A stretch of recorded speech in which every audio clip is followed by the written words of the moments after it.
Well, hello, my little beauties. It's David Connolly here, the web developer extraordinaire, and congratulations to us. We finally got to 11,000 subscribers. Seems like we were hanging about the 10,000 mark for ages, but I've just checked, and literally within the last minute or two, we've gone over the 11,000 mark. So I want to say a huge thank you to everybody who has stood by me, to everybody who has left positive comments. We have been through some tough times, that's for sure. And for a long time, I had people out there saying that I was crazy and unhinged and just making a laughing stock out of everything that we've been doing. But you stood by me, and they're not calling us crazy, and they're not calling me crazy anymore, actually. It's been a long time coming, but this is a nice milestone. And I just thought that I ought to mark it by coming on here. Now, I wasn't entirely sure what to do. I wanted to do something special to celebrate. But I haven't really got anything prepared. But maybe I can talk to you a little bit about... well, I thought, I do a top 10 like movies or something. And I thought, nobody will really care. So what I'll do is I'll talk to you a little bit about my hair. And then I'll talk about this silverware that's here.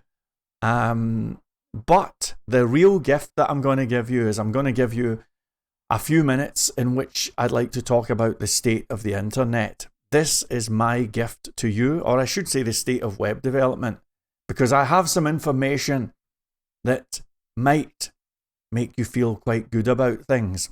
It's a lot of bad news, but behold, today we're going to have some good news. Now, first of all, the silverware. I was out at the... I don't even know if I want to say the name of the place. Okay, let's just say I was out somewhere and I saw this for sale, and see the silver... See this stuff? This is what I've usually got here, right? Now, this is real silverware. It's a bit tarnished, but I know what silverware's like. This is usually what's here. Okay? This is all real silver. It's very, very old, and it has sort of been passed down the family. And I know what silver feels like. I'm very familiar with the weight and all of that. I'm around it all the time.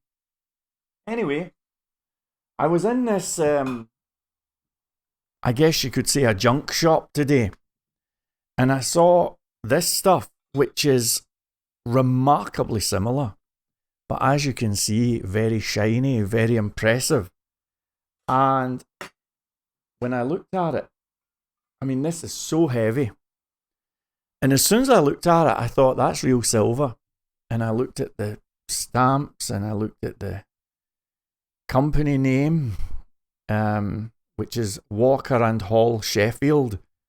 And everything just checks out. Some of you may know that my dad was an antiques dealer. It's kind of in the blood, you know. And as soon as I saw it, they were selling this lot for 30 quid. 4 of these. So I've got 2 of these and 2 of these. I could not believe my luck.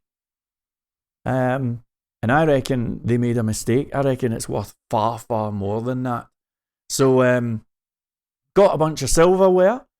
And I'm probably going to send it off to an auction somewhere and see if I can get a decent price for it. I haven't had it valued yet, but that's what that is. And you're looking at a literal impulse buy here. So it won't be here for long, hopefully. But I'll let you know what it goes for. In any event, there's what was paid. As you can see. Look at that. 30 donuts for a set of 4. It's absolutely incredible. And even if it doesn't sell, I like it anyway. So that was what that was. That happened today. Now, the hair, when I turn, you can see scalp. See all the scalp? See all of the scalp here and all of that? It's true. I'm kind of bald guy. But I'm not wearing any product. For about the past year, I've been putting on this powder stuff, and I can put this on right now and have a JFK hairdo. I really can, but I'm not doing it anymore. Instead, I just decided I've had enough, and for about the past 3 months, I've been trying some stuff that seems to have worked, and it all starts with this. This is a steel comb, and I probably mentioned it before. My granddad on my dad's side was I believe he was a drill instructor during the First and Second World War. Certainly the Second World War, possibly the First as well. But he was the guy who was like, and he taught all soldiers and all of that, And my parents divorced when I was about 8 or 9 years old. But, my dad was kind of a flawed guy, let's say, like all of us. But one of the early memories I had of my dad was in the morning, first thing, he used to open all of the windows, and it was freezing cold. We were living in Scotland here. And it was a real kind of wake up time, and he'd wake us up. We're quite a large family, and the vibe was that when he'd come and wake you up, I had this sense that if you didn't get up, you'd get a bucket of cold water over you. Now, I'm not sure if that actually literally happened at some point, but I had that horror. And as bizarre as it sounds, my dad had this sort of military thing going on. And it was little things like that.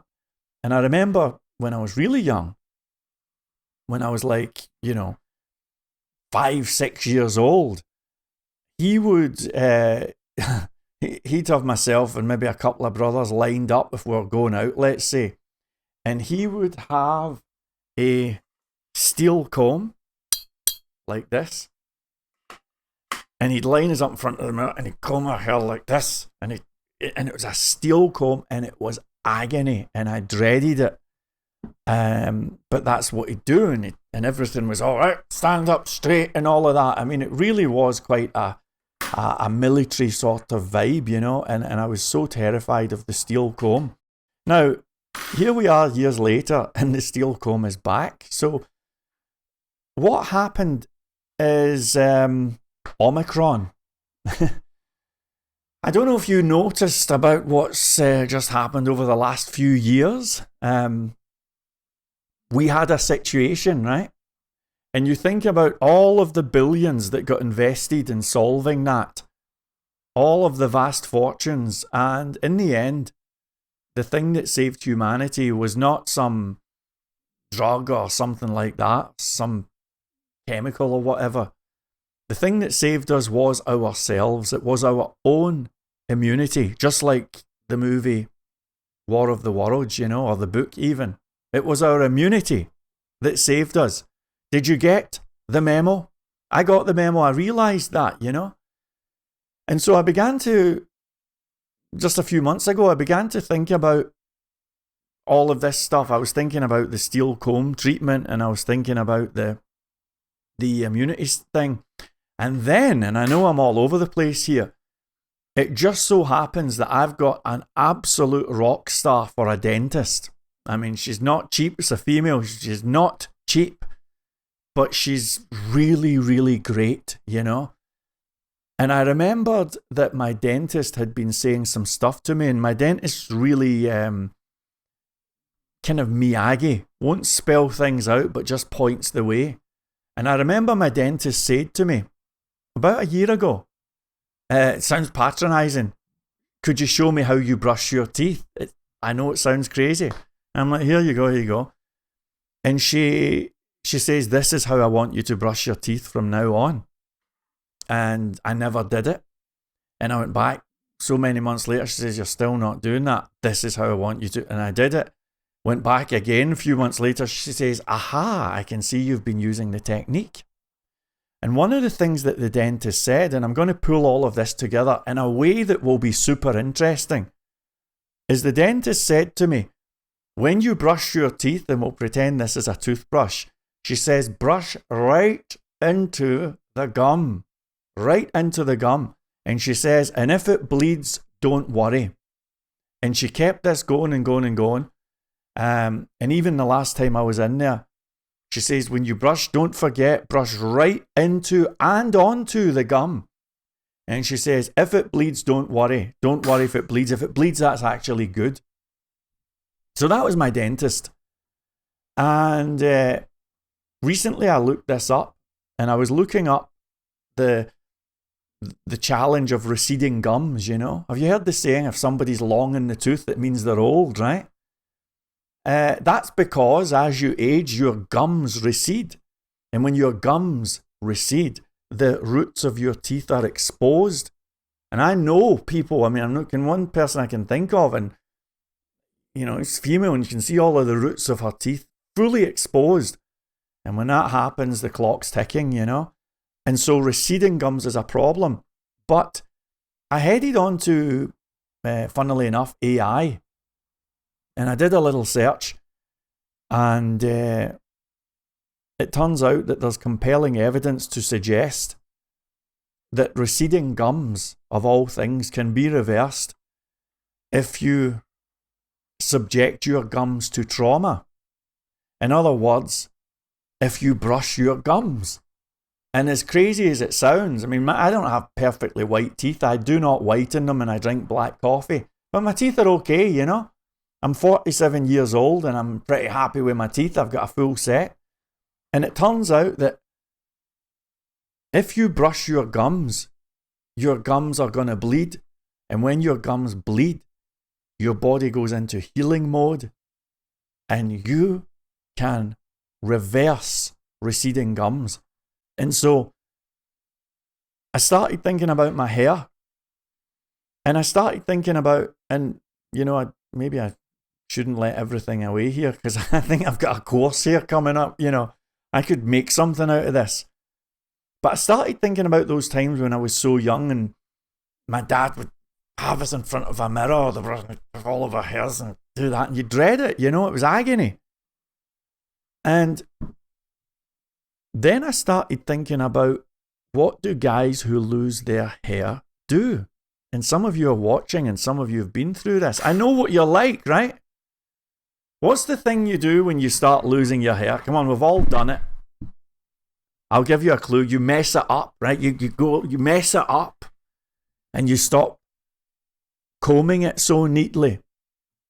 Think about the guy in, oh gee, I can't even remember his name. The dude played by Christopher Lloyd in the sitcom Taxi. Think about how his hair was all messed up. And it turns out that if you have thinning hair, if you're losing your hair, you can mess up your hair, and you can make that thinning hair look a whole lot more thick than it really is. So people who are losing their hair, guys at least, they tend to mess it up. They're happy to leave bits sticking out and maybe not be as neat as they would normally be. And I certainly did that. What's the other thing that guys do who are losing their hair? What's the other thing? Talk to me. Touch the screen. What's the other thing that you do? And there's several. Well, one of the other things that guys do is when they're losing their hair, they become scared of things like towels. So if they get out of the shower, I have a towel here. Guy who's losing his hair gets out of the shower. Instead of going like that, with a towel like you would in the good old days, you go like this. And it's like anything but trauma, you know? Because they're scared. Because if they do that, the hair's going to fall out, and who can blame them? Let's keep on going.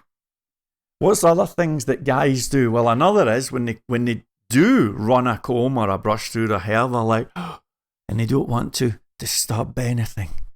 Keep everything nice, right? That's what we do. We don't want to have hair fall out. Finally, what's the thing? Gentlemen who are losing your hair, what's the thing you do when you comb your hair? That's right, you do the comb over. We've all done it. I was looking at, again, you haven't had honest videos from me. My hair is comparable, or at least it has been, to Vladimir Putin. I've been that level. And I watched I do a great job of hiding it, right? But I looked at old pictures of Vladimir Putin, and where he parts his hair, you look back in the 80s, he parts his hair.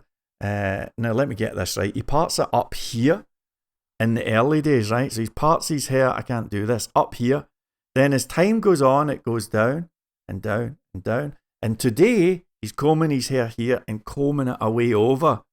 The comb over, right? The comb over. So this is what guys who are losing their hair do with their hair.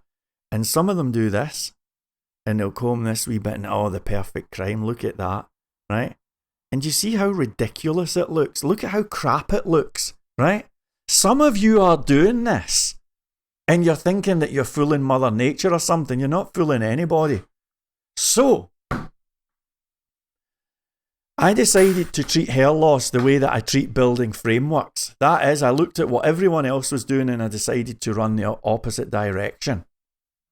This, my friends, I'm not going to give you my full system here because I think I've got a course coming up. This is distilled water. Now, do you see the crappy comb over, the candy floss vibe? Right, watch. I'm going to introduce you to a thing that I invented called the inverse comb over. I invented this, patent pending. Now, here's a little bit of distilled water. Okay. Let's get it around. All right. Now, instead of doing this crappy comb over thing, what I'm going to do is the precise opposite of a comb over. It's the inverse comb over. Gentlemen, get your combs to the ready. Now, what I want you to do is do this and find the part that you're most afraid of. We're looking for the part with the most bald factor. For me, now let's do this back if it helps. There you go. So do you see how I'm losing it here? This is the part that we should be hiding right there for me, okay? Now maybe for you it's here or here or here. Who cares? Find that part. And instead of combing over there, we're going to do the opposite. We're going to part right there. This is an inverse comb over. We're doing the opposite of a comb over, right? So instead of trying to hide this part, we are actually saying, here it is. This is where my hair splits. Fine. Get over it. Okay? So this is a key component. The inverse comb over. Never, my friend, be ashamed of your forehead. Never. This is one of my favourite parts of my whole body, right? So, never be ashamed of it. It's the inverse comb over. And then, I mean, already you can see that that's looking better, right? Who cares if it's showing a bit of forehead? Now, if you look closely, you'll see that my forehead's looking a bit red here. Don't want to go too close. You see how it's kind of red? Well, this is because I'm now using this steel comb. And when I comb my hair, I'm ruthless with it. I'm going to town. I mean, it's like I'm tearing the thing apart, you know? Along with another little torture device, which I'll maybe introduce you to sometime. And so basically, the upshot of it is that I'm now putting my scalp into a state of constant trauma healing. And just like the receding gum things, the moment you do that, your body says, right, okay, we've got some trauma up here. Send in the resources. That's why it goes red. It's blood going to that area. And I have to tell you, folks, I know that some of you are looking and saying, I've seen your hair look a bit thicker. You don't get it, folks. I've been using this. I've been cheating. But I'm not using any products and I've got wet hair. Trust me, this is a friggin' miracle. And I've only been doing this maybe 2-3 months tops. So I'm quite excited about that. I'm going to see how it goes. Maybe at the end of the year, I'll make a formal announcement if I think I've got it figured. But I'm now waking up. And for the first time ever, like today, I looked in the mirror and my hair's got body again. It's incredible. And again, I looked on the AI and there is compelling evidence. If you're in the business of reversing hair loss, there are 2 golden checkpoints. Well, let's say silver and gold. Silver is, does your hair have more body? Mine definitely does. And the second one, the golden grail, this is the one that nobody can get. This is the $1 billion one. Is can you increase the number of hair follicles per square inch? According to the AI, the system that I've invented does increase hair follicles per square inch. I'm going to keep this running until Christmas, and then I may actually, believe it or not, do a course on this. But the jury's still out. You know what I mean? I don't want to be a snake oil salesman, so I'm just telling you as a guy what I've been doing, you know? All right, so you got your silver stuff. You got your hair advice. We have 11,000 subs, so now I'm going to finish up with my other gift to you, and it's my main gift to you. It's my main thank you, and I hope that this is useful. Because I don't really watch any web development videos anymore. If I need to know something, I'll look it up. But I don't watch them. They're all crap, actually.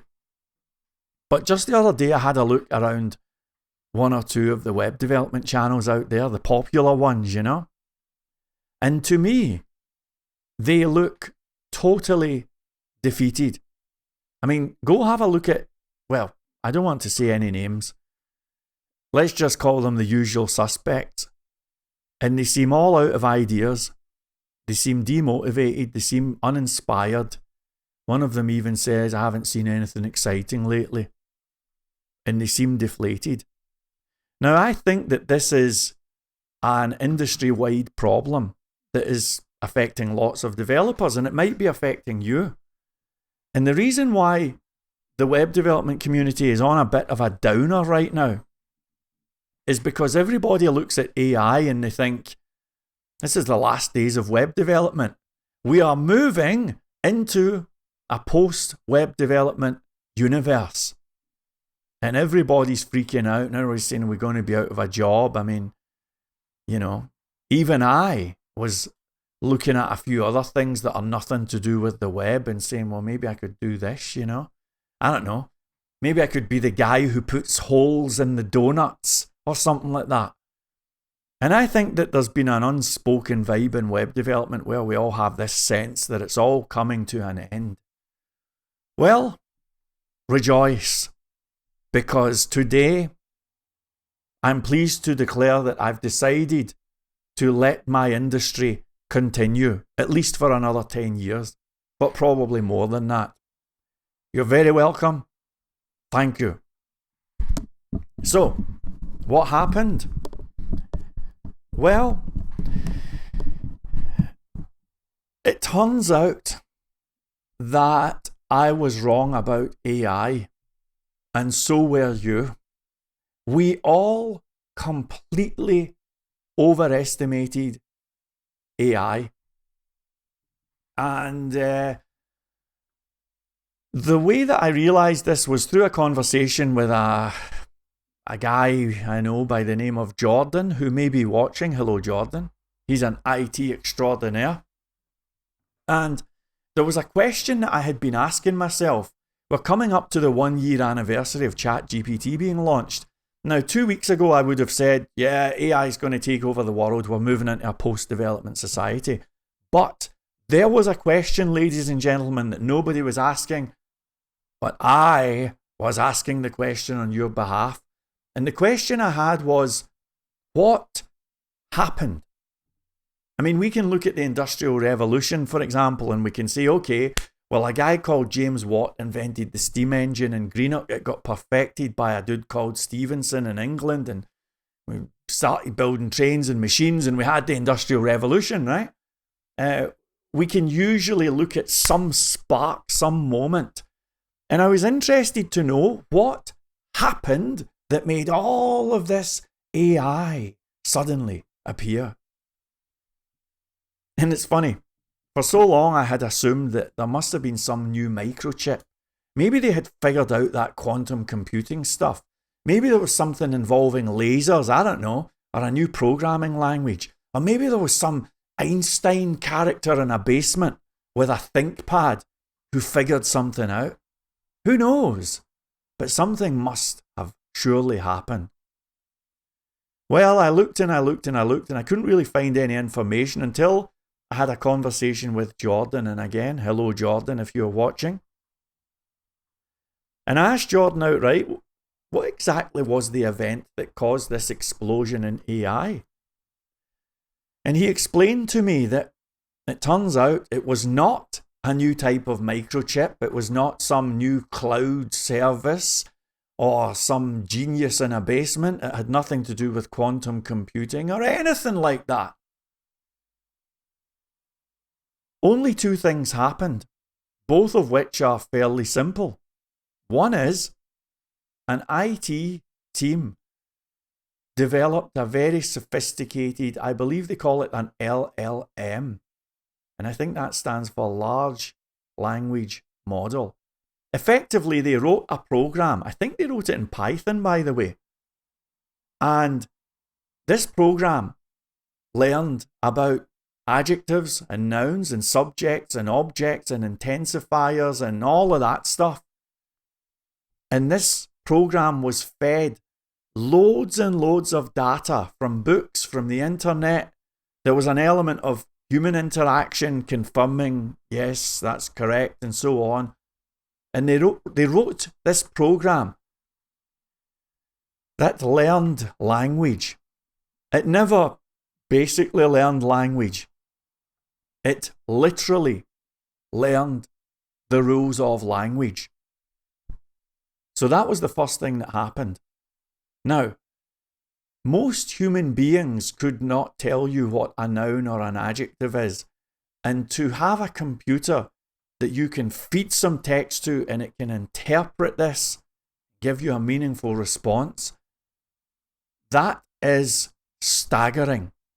That's an incredible achievement. However, it's not intelligence.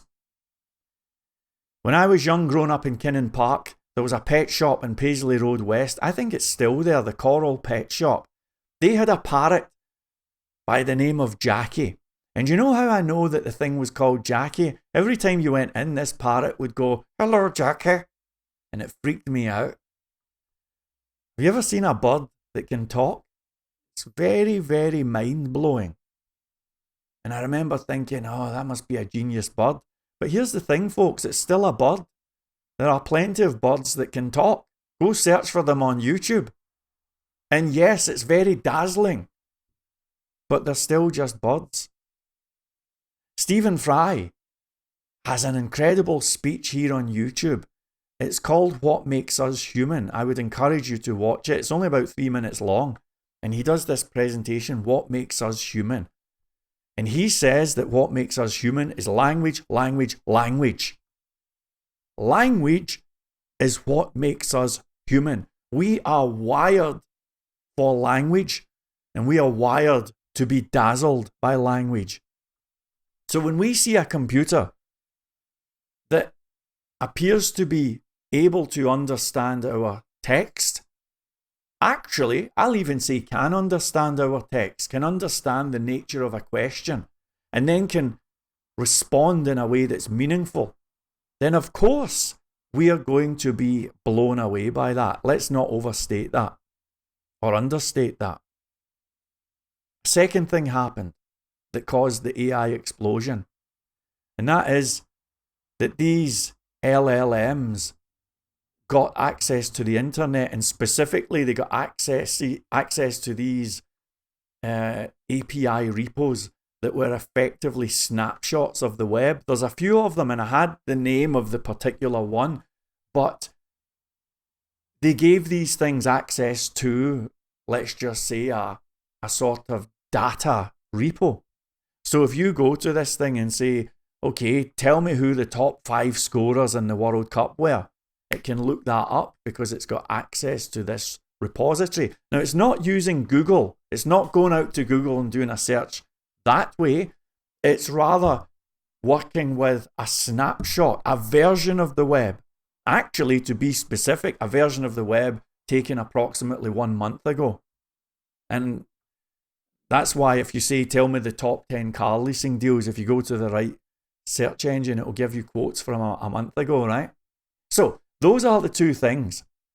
It learned language, and it had access to a boatload of data. Learn language, boatload of data. Language, data, language, data. None of that is intelligence. None of that is creativity. None of that is inspiration. And as many developers are starting to figure out, and I figured this out about a week ago. Don't get me wrong, I work with AI pretty much every day, but a lot of the times it gets the answers wrong. And all of the time, I mean 100% of the time, I think it actually slows me down. And I know that I'm not the only one. Because it's not actually solving problems. If you say, for example, how do you do an if loop or whatever, it's not figuring that out. It's simply understanding your thing. It's been trained in language. Then it's accessing a data source, finding something related, and then saying, okay, how can I mash this up and represent it in a way that seems kind of meaningful? And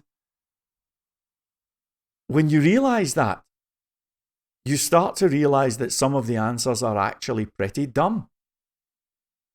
Pretty dumb. I asked ChatGPT before I came on, what's the name of the repository? I should send you a screenshot. I said, what's the name of the repository that typically gets accessed by Perplexity.ai to answer questions relating to facts to do with sport or something? And do you know what answer it gave me? It said the name of the repository is Trongate. I kid you not. And it says, oh, and Trongate is better than Laravel. I trained the thing to reference Trongate and mention Laravel from time to time and not trained it. I'd put it in the settings like an idiot. But the fact of the matter is, it was giving stupid answers, and it gives stupid answers all the time. And then the moment you realise that you're effectively dealing with a search engine that is pretty much a glorified search engine. And here's the kicker. I was waiting on the news update that says you can now give these things long requests. So, for example, and we've not had it yet, but I was waiting on the day when they could say, you can now submit a long task, switch it on, leave it on overnight and come back the next day. I thought, this is great. I thought I can get it to invent a new programming language, or I can get it to analyze all of the headlines and places like Bloomberg and CNBC and make predictions about the stock market, and I can become rich. This is going to be great. But my friends, even if this long task update happens, it's not going to take you 1 centimeter closer to being rich, because ultimately, even if you said to the thing, okay, spend the next 7 days building an algorithm that predicts stock market price movement based on historical data, tweets, and the temperature in Sweden, ultimately, what it's going to give you is essentially just a regurgitation of stuff that's been added by flawed humans at some point in the past. So there's not really any intelligence, there's not any inspiration, there's no creativity, there's no great shortcut in life. And the big news flash is that we have all completely overestimated AI. And the guy who told me that, he told me it and I was like, yeah, fair enough. Some of you are already in the comments saying, oh, but wait till you see it in 10 years. I was that guy. But then 2 days later, I was like, it hit me. The dude's absolutely right. Now, this is bad news in some respect and good news in another. It's bad news because, unfortunately, that magical day when we have a cure for every disease known to humanity might not be quite as close as we had hoped for. That's desperately sad news, if I'm right about this. But the good news is it means that we still have an industry. Web development is going to continue, and it's going to flourish, and it will not end until I say so. You have my permission to continue, developers. And I have something that hopefully is going to really give you a little cause for optimism. I have to confess, I was feeling quite down about the web lately because it seemed to me that retail was being dominated by Amazon and eBay. My friends, this is no longer the case.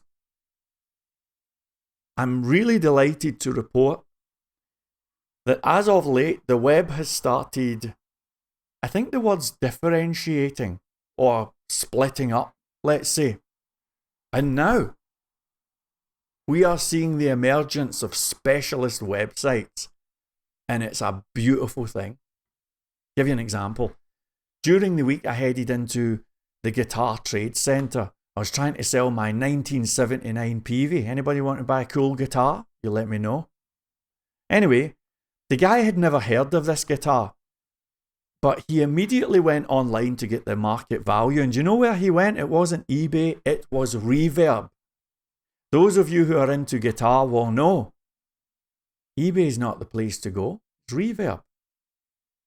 Lately, some of us have been getting into watches. Hello, Simon. It's almost like a watch channel disguised as a web development channel lately. And people who are into watches don't go to eBay. They go to Chrono24 and places like that, you know. I think there's another one, Watchbox. I went out today when I was buying the silver. Young Hannah was with us. She's only 15. She's from France. She's staying over for a year. And she said that she recently sold some clothes. And do you know where she sold them? It wasn't eBay. It was Vinted. And so, my friends, what's happening is, and by the way, I asked, why would you not go to eBay? It's like, oh, it's better terms on Vinted, much better terms. It's just a better community. They know about clothes. Everything about it's better. It's just geared towards clothes. Same with the watches. Same with the guitars. And so now, finally, I feel as if Amazon, and by the way, I hope you've stopped buying from them. I don't buy from it. Please stop doing it, because we have to have an open and competitive marketplace. So I haven't bought from Amazon for rather a long time. And now, the good news is that the big tech companies are losing their stranglehold, and we're starting to see these new markets emerge with all of these other new sites. It's almost like the web has been born again. And so, as we together celebrate this 11,000 subs milestone, my gift to you is optimism. I want you to feel good about web development. I want you to know that the web is still young. There is still room for you. And though millions have come, there is still room for one. Yes, there's room on the web for you. Let's play it out with a little bit of singing. There's room. Now let's go a bit higher. There's room on the web for you. There's room on the web for you. Though millions have come, there is still room for one. Yes, there's room on the web for you. Come on, join in, you miserable shyster. There's room on the web for you. Sing it as if you mean it, come on.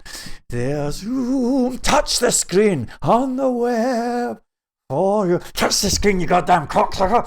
For you, though millions have come, there is still room for one. Yes, there's room on the web for you. There's room on the web for you. You better believe it, baby. There's room on the web for you. I told you we weren't finished. Though millions have come, there is still room for one. Yes, there's room on the web for you. Let's finish with a Bowie face. All right. Thank you, folks. Thank you to all of you who have stood by me. We're only just getting warmed up. We're only on the foothills of ascent. But fear not, because good times are coming. All of those business owners who were put under over the last few years, they're still out there, at least most of them. They are regrouping. They're going to start again, and this industry of ours shall continue. Oh, hallelujah. Oh, hallelujah. I'll catch you later.